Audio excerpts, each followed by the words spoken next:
कोई भी company, even though मैं बात करूं कोई भी small companies, medium size companies या एमएनसीज तक काम करती है किस पे, पीएचपी पे। तो इसकी रिक्वायरमेंट काफी ज्यादा है। देखो, नेक्स्ट जो 5 डेज है उसमें हम लोग एक पीएचपी का प्रोजेक्ट बनाएंगे। और आई विल ट्राई कि मैं आपको last day, I will try कि अगर हम लोग फिनिश कर पाए तो लास्ट डे हम आपके प्रोजेक्ट को .com या .in पे होस्ट भी कर दें। ठीक है।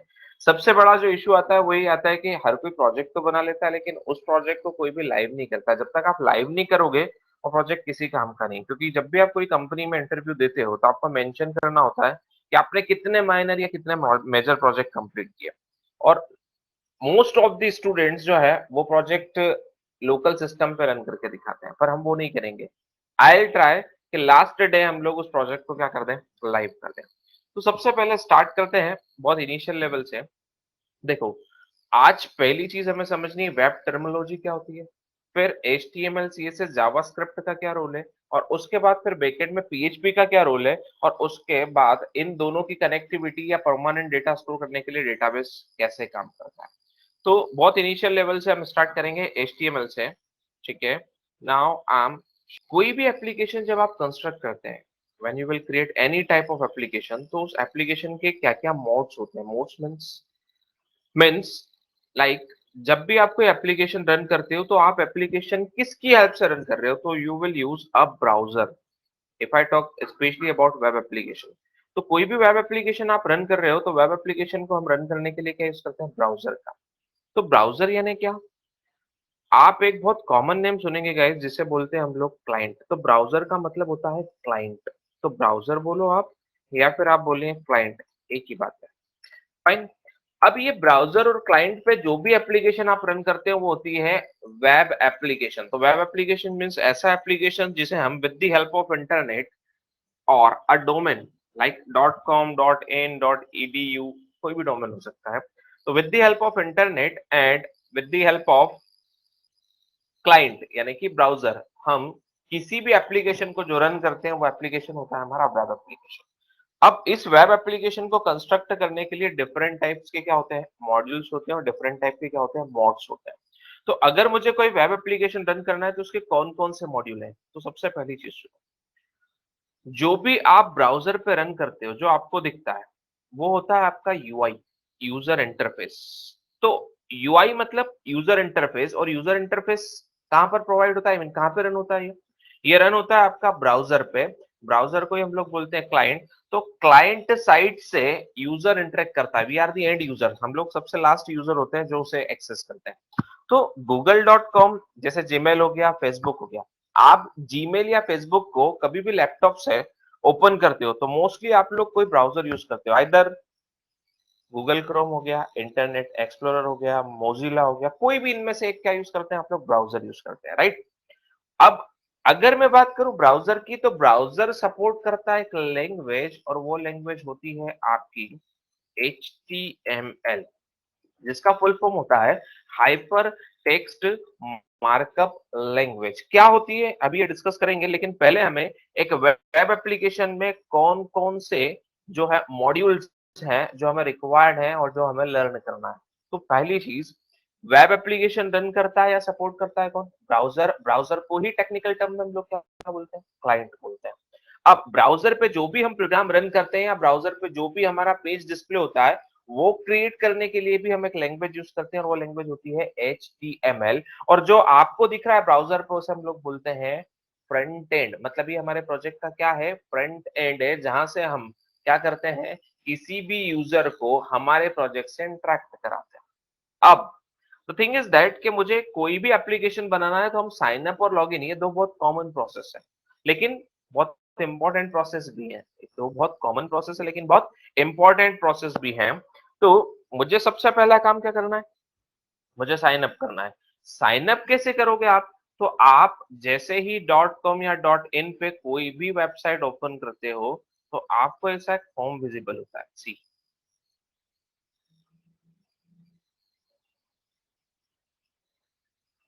ठीक, जिसमें इन नंबर ऑफ फील्ड्स होती है, और लास्ट में एक बटन होता है साइन अप या लॉगिन का। तो सबसे पहले हम यहाँ पे क्या एंटर करते हैं, नेम, फिर ईमेल, फिर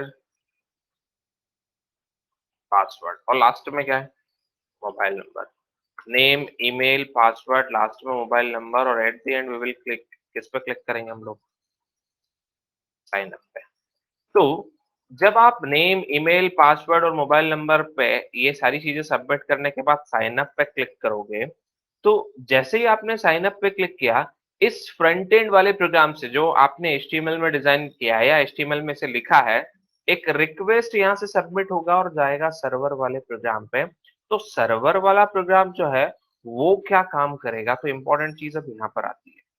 तो ये प्रोग्राम किसका है, सर्वर का है। और सर्वर पर चलने वाला प्रोग्राम जो है वो हम बना सकते हैं डॉट पीएचपी भी, वो हम बना सकते हैं डॉट जेएसपी भी, वो हम बना सकते हैं डॉट पीवाई भी, वो हम बना सकते हैं डॉट डॉट एएसपी भी, इनमें से कुछ भी हो सकता है। मतलब कोई भी डॉट एक्सटेंशन के साथ अगर आपने ये फाइल देखी है, डॉट पीएचपी बताने की जरूरत नहीं है, मतलब पीएचपी का कोड होगा, डॉट जेएसपी मतलब जावा सर्वर पेज, जावा का कोड होगा, डॉट पीवाई पाइथन का कोड सर्वर पे होगा, डॉट एएसपी मतलब डॉट नेट का कोड लिखा हुआ है एक्टिव सर्वर पेज को। तो द थिंग इज दैट कि ये बहुत कॉमन थिंग है कि ये हमारा था फ्रंट एंड, और फ्रंट एंड से डेटा हमने कहा सेंड किया, एक एप्लीकेशन को जो कहां पर रन होता है, बैकएंड में। अब बैकएंड में जो हमारा मेन मोटिव है अभी वो है पीएचपी का प्रोग्राम। तो आपने जैसे ही इस फॉर्म को सबमिट किया, गाइस ये डेटा नेम, ईमेल, पासवर्ड और मोबाइल नंबर ये हम सर्वर वाले प्रोग्राम में स्टोर करेंगे 4 वेरिएबल्स में। तो जो भी नेम होगा उसकी वैल्यू हम नेम नाम के वेरिएबल में स्टोर कर देंगे, ईमेल की वैल्यू ईमेल नाम के वेरिएबल में स्टोर कर दोगे आप, पासवर्ड की वैल्यू, वेरिएबल का नाम कुछ भी रख सकते हो, इट्स नॉट लाइक दैट कि फुल नेम लिखे हैं आप पासवर्ड। और लास्ट में क्या है, मोबाइल नंबर। तो नेम का डेटा अपन नेम में स्टोर करा देंगे, ईमेल वेरिएबल में ईमेल का डेटा स्टोर करा देंगे, पासवर्ड वेरिएबल में पासवर्ड का डेटा स्टोर करा देंगे, और एमओबी मोबाइल नंबर वेरिएबल में अपन मोबाइल नंबर का डेटा क्या करा देंगे, स्टोर। तो हमारे पास नेम का डेटा भी है, ईमेल का डेटा भी है, पासवर्ड का डेटा भी है, और किसका भी डेटा है, मोबाइल नंबर का भी डेटा है। ये चार हमने चारों वेरिएबल में स्टोर करा दिया, और इसके बाद आपको कुछ करना है। इट मींस हमें ये डेटा परमानेंटली स्टोर करना है। तो ये जो बैकएंड एप्लीकेशन पे डेटा रिसीव हुआ है फ्रंट एंड एप्लीकेशन से, इस डेटा को आपको क्या कराना है, स्टोर कराना है। तो क्वेश्चन अगला नेक्स्ट ये है कि हमें डेटा को स्टोर कराने के लिए क्या रिक्वायर्ड होता है।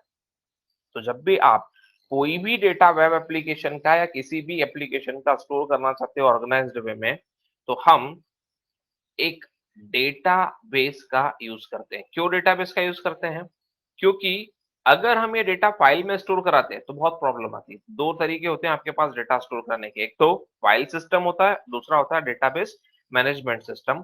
तो ये डेटा हम किसके अंदर स्टोर करा रहे हैं, तो ये डेटा आप अनफॉर्चुनेटली किस में स्टोर कराओगे, डेटा बेस में।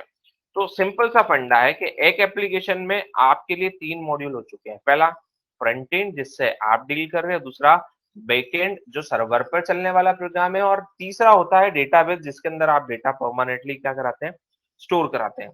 फ्रंट एंड से डेटा सबमिट होके आएगा बैकएंड में, बैकएंड में हम यहाँ पर डेटा को स्टोर करेंगे वेरिएबल्स में, और फिर हम यहाँ पर लिखेंगे पीएचपी है तो PHP code for database connectivity, ठीक है, पीएचपी कोड फॉर किसके लिए, डेटाबेस कनेक्टिविटी। अगर पाइथन है तो पाइथन का कोड लिखेंगे हम किसके लिए, बताओ, Python code for database connectivity. Java है तो Java code for database connectivity. मतलब ये सीन हर प्रोग्रामिंग लैंग्वेज के लिए, जो बैकएंड की प्रोग्रामिंग लैंग्वेज है, मोस्टली सभी प्रोग्रामिंग लैंग्वेज के लिए ये सिनेरियो सेम है, ठीक है। मोस्टली सभी प्रोग्रामिंग लैंग्वेज के लिए ये सिनेरियो क्या है, सेम है, ऑलमोस्ट सभी प्रोग्रामिंग लैंग्वेज के लिए।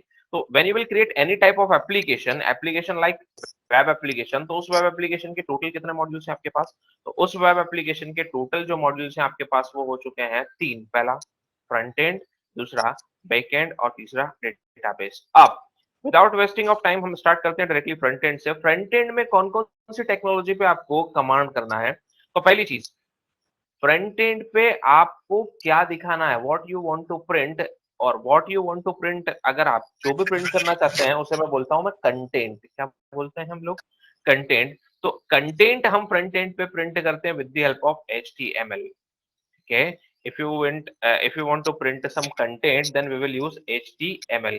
guys, anyone, the front end is, we can design front end in with the help of HTML. So if you want to print some content on browser, if you want to print some content on browser, or as we know browser can understand only a language, that is what, HTML. So if you want to run a program at browser or client, then we will use what, HTML. HTML stands for hypertext markup language, but we can print only content with the help of HTML. Fine guys, if we want to print content, then we will use HTML.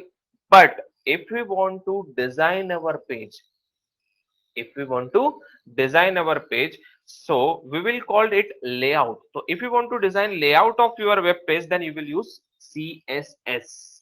So the second thing, yeah, or second terminology is for designing your front end application, then we will use what, CSS. So with the help of HTML, we will design content of a web page.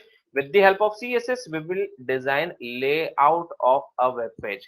But if I talk about filtration, or if we want to apply restrictions on client side, okay, if we want to apply restrictions on client side, then we will use one more language, JavaScript. So in front end, we will learn three languages. First one is HTML. HTML is basically used to design content of a web page. If I talk about CSS, so CSS is mainly used to design layout of a web page. And if we want to control behavior of a web page, then we will go for what, JavaScript. So in front end, we will use three languages, HTML, CSS, and JavaScript. In backend, we will use PHP for server side scripting language, and in database we will use one of the most common language, that is SQL. The full form of SQL is structure query language. Structure query language. And mostly PHP server supports, almost PHP server supports one of the most famous database, that is MySQL. Fine guys. So we have three modules. First one is front end, second one is back end, and third one is MySQL. Guys, please take a screenshot of this window.